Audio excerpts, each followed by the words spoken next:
What's going on, everybody? Welcome back to another video. I'm going to try something a little different today.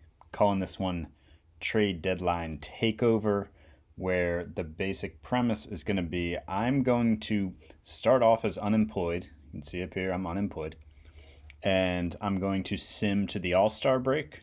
And then I'm going to take over as GM of a team. And I plan to do a few of these. For this one, I'm going to do the San Diego Padres. I'm doing this before I start my Out of the Park 22 sim, which a few people have asked me about. When in the hell am I going to start that? Fair question. Fair question. You know, we're starting to get to late April here. I was waiting a little while to see with some of the patches, and it seems like most of the big issues were worked out to where I'm ready to start a sim soon. There was a patch just released this week, and it seems like it's pretty good. But the main reason I'm waiting is because I decided to order a new computer that I'm going to play on. I have a Mac, and I ordered a new PC, so I can't transfer my save file, as far as I know anyways. And so I'm waiting for that to come in, and then I'm going to get into my sim on the new computer.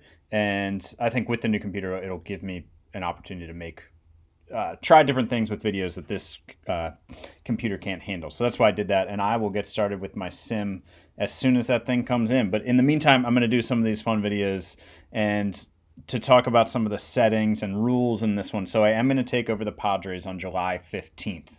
We'll see what the Padres do with themselves between now and then. But the rules are I'm going to make 4 trades. I can make 4 trades when I take over July 15th until the trade deadline on the 31st.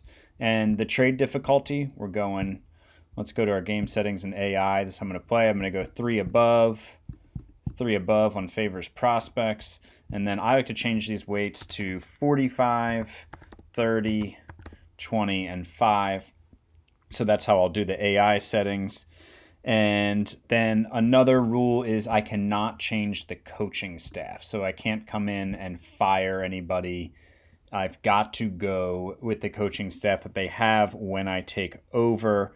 I also will not be able to make any budget changes. I'm not going to allow myself to do that, which, man, that is going to be a problem here for the Padres. Total money available is minus $19 million. I would love to zero some of these out since I'm just playing for one season, like the scouting budget and the development budget. Not going to do it, though. Not going to do it. And so we'll see what the Padres do. Man, like in one sim that I just kind of did for fun, I wasn't controlling the Padres, but in order to make budget room in April, I think it was both in April, they traded Blake Snell and Tommy Pham. So I'm expecting to come back on July 15th and see some nonsense that I'm not really happy about. But we're going to go after it here with the Padres, try to take down the Dodgers, try to win a World Series. Manny Machado, Fernando Tatis. We're going to do it. So let's sim to the All-Star Break and see what we're working with as we come in as the hired gun in mid-July. All right, so we are at the All-Star Break. We're ready to take over the San Diego Padres. The Padres are the second best team in the league right now. It's 61-32, just 3 games back of the Dodgers. And the next closest team in terms of wins is the Twins with 58. So 656 winning percentage, pretty good from the Padres. Expanded standings wise, it holds up fairly well with our run differential, plus 114 run differential. We're 2 games better than our run differential suggests we should be, but we're still in the ballpark. And second best run differential in the league. So very good team. And just to look at the transactions, not really much happened. We didn't trade away a bunch of salary or anything. We traded away Jerickson Profar, which isn't great. He's a really versatile player, a really decent player, and we got back a prospect who isn't bad, but he's not helping us for our 1-year mission. Pretty good pitching prospect, but not what we need right now. And Cam Bedrosian, who is out for 7 to 8 months after he pitched 13 games for us. So I don't know, man. Like that trade was bad, but not as bad as I was expecting to come into. I was expecting to have lost like Blake Snell or something like that. And that's the only trade that we made. So we'll take that. And you got to love the Angels trading away pitching for an outfielder, because that's what the Angels need to be doing. Come on. Just like real life, the Angels don't have pitching. All right, so let's look at the little few other things about the team here. You can see runs scored were fourth, runs allowed were second in the NL. Pretty solid in everything. I mean, we strike out a bunch, but whatever. We don't hit a ton of home runs, but that's partially the ballpark. Defense is really, really good. Pitching is really good. So pretty happy with how all that's going. In terms of individual players, it's the Tatis and Manny show for sure. 5.9 WAR from Tatis through 92 games. Manny at 3.4. And then Kim, Hosmer, Pham have all been fine too. Catching situation is fine. Camposano hasn't been great. Nola's been fine. Victor Caratini's on the IL, sorry. And Cronenworth's been good in a small sample with a 440 BABIP. Really, the concerning part here is Trent Grisham has been hurt, and he's been bad when he's played.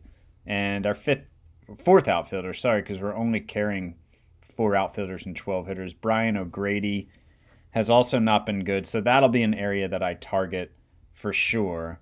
And pitching's been really good, as you saw with the team numbers, but just sorting by WAR here, Musgrove, Darvish, Snell, Morejon, who unfortunately is headed for Tommy John, I think, in real life, last I heard. He's been really good. Mackenzie Gore is up. So, and Nelson Lamet hasn't pitched much, only 9 games, but he's been solid. I mean, if you sort by ERA plus, which if you don't know this stat, 100 is a league average ERA, and like a 101 is 1% better. 119 is 19% better. So really, Pierce Johnson, who has a much better FIP, he's just been unlucky. He's the only pitcher who's been below league average. In terms of ERA, FIP with the FIP minus, same thing, man. I mean, we've got all but 3 guys better than league average with FIP, and all those guys are right around league average. So pitching staff is looking really good. Would always love to bring in another arm, right? Like another starter would be nice, and yeah, that would push Gore to the bullpen. But we're going to be, we want to try to track down the Dodgers, because what we don't want to do, if we can avoid it, is end up in a 1-game wildcard game where the Phillies, 9 games back, can make up 9 games in a single game. Would love to catch the Dodgers, but obviously that's going to be tough. So let's look at the injuries, by the way. Nobody is coming back this year. Most of these guys were guys that were already hurt. Caratini will be back in 3 weeks. We'll see what happens at that point. And the other thing I like to look at is just in terms of how the team has done left versus right in terms of splits. And we're going to go to team stats, look at this. And our overall, you can just eyeball with OPS. So overall OPS is 747. And against lefties, we are a 703, and the league average is 736. So 703 against lefties, and against righties, we're 759. So if we could target a couple guys who hit lefties well, just to give our manager more options, I think that would be ideal. One rule that I am putting in place that I forgot to mention in the last episode is in terms of trades. With the 4 trades I can make, I can only trade for guys who are on the trade block. So that's going to make it interesting in terms of who I can or can't get. The other really difficult thing is the Padres have negative $11.9 million. So it seems almost like we're going to have to move money out, which then to fill one hole, we're probably going to create another. So it's going to be difficult. All right. So this is the trade block screen. And again, I'm only going to be trading for players on the trade block. So, Abreu's out here. Not sure that we need him unless we move out Hosmer to move out salary. But what I want to first look at is center field. I think that that's an area that we should be looking at. We're going to go to look at the good stuff here. And the reason why I say center field is because Grisham ideally is our center fielder and good enough to be that, but he hasn't been so far. So we'd like to bring in another guy who can compete for playing time there and just add more depth to this team. If you look at a team like the Dodgers, man, one thing that sets them apart is their depth. Like, somebody gets hurt, it's like, cool, we'll just bring in this guy who would have been starting on like 25 of the other teams in the league, right? And so if we're going to catch them, if we're going to withstand injuries, if we're going to win playoff series, just more depth.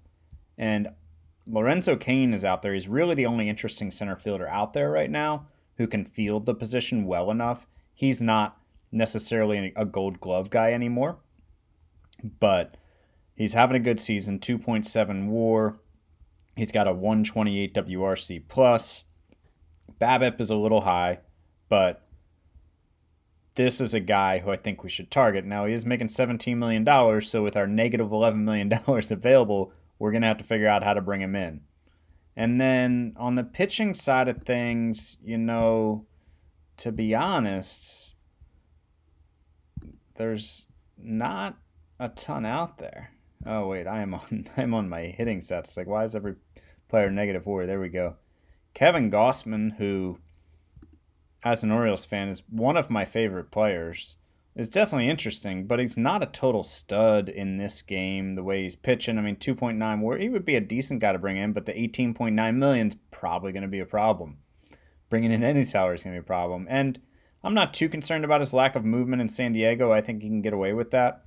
He's a guy who I would be interested in just coming in. I don't know if he'd push Mackenzie Gore to the bullpen or not, to be honest. I would imagine he probably would, but we'll see. And this is still the OSA scouting ratings. I haven't actually hired myself as GM of the Padres yet. I'm going to do that here shortly. But there's really not. I mean, Paxton is fine, but he's overachieving his FIP by almost a run.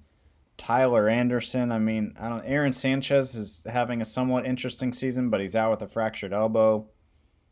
Reliever-wise, could always use more arms in the pen come playoff time. Let's just sort by strikeout to walk ratio first. So, got some interesting guys here. Kimbrel, Swarzak, Bush, Davinsky. There's not an ace guy out here. Really, what I think my plan is for now is to find a way to bring in Lorenzo Cain, if I can, with the money, and then sim up closer to the deadline, because you'll get sometimes more guys, or the prices will change on guys, more guys on the trade block at that point. So I'm going to see what I can do for Cain, and then sim ahead a week and figure out what our game plan is as we get closer to the deadline. All right, so we are now on July 26th. Made a few moves. You can see we're 5 games out of the Dodgers now. We pulled within 2 at one point, but then we lost a couple in a row. They've won 5 in a row. Phillies are hot, coming up on our heels, 6.5 games back. So let me show you the 2 trades I've made so far. We did bring in Lorenzo Cain, and we even got them to retain 100% of his salary. But we couldn't make the deal without giving up a couple major league one of a few major league players that they wanted. So Austin Adams was a setup guy for us. Traded him because figured we were bringing in an outfielder who was going to start for us. That's more valuable to us than even a really good reliever, which Adams was. His ERA plus was 128 for us, a FIP minus of 85. He was striking out 13.3 guys per 9. He was solid, and we gave up some prospects too, the most significant being Joshua Mears here. Good prospect, but for our purposes, we're in a 1-year run here at the Padres, so we don't care about prospects. So we got Lorenzo Cain. He's come in and been excellent for us. 10 games, 9 starts. He's put up 0.6 WAR already and a 152 WRC plus. So he has not been the problem in our little bit of slowness out of the gate here after the AllStar break. So then I wanted to refortify the bullpen, and we brought in Tyler Rogers. I kind of wanted a lefty, but there was not one out there who was affordable. So Rogers was making the minimum, and we just traded Ivan Castillo, who's like a minor league utility player for us. 26, wasn't really part of our plans. So I'm not really sure what we're going to do from here. Gausman did get traded, so we're not bringing him in. He went to the Cardinals. With with the salary issues that we have of not being able to really bring in a lot of salary, we were going to have to trade out a major league piece for Gaussman, and a pretty significant one. So that just didn't go down for us. But we're a few days away from the All-Star break now. We've got 5 games, 6 days left.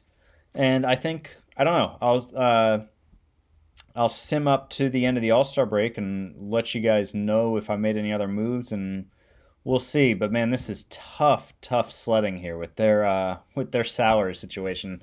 I was really trying to make a more impactful move than the 2 we've made so far, but would love to bring in a starter, but there's not really a great starter out there, and they all are making a lot of money, the ones who are out there. So going to be tough, but we'll see. We're determined to do this right for the city of San Diego and going to go out there and give it our best.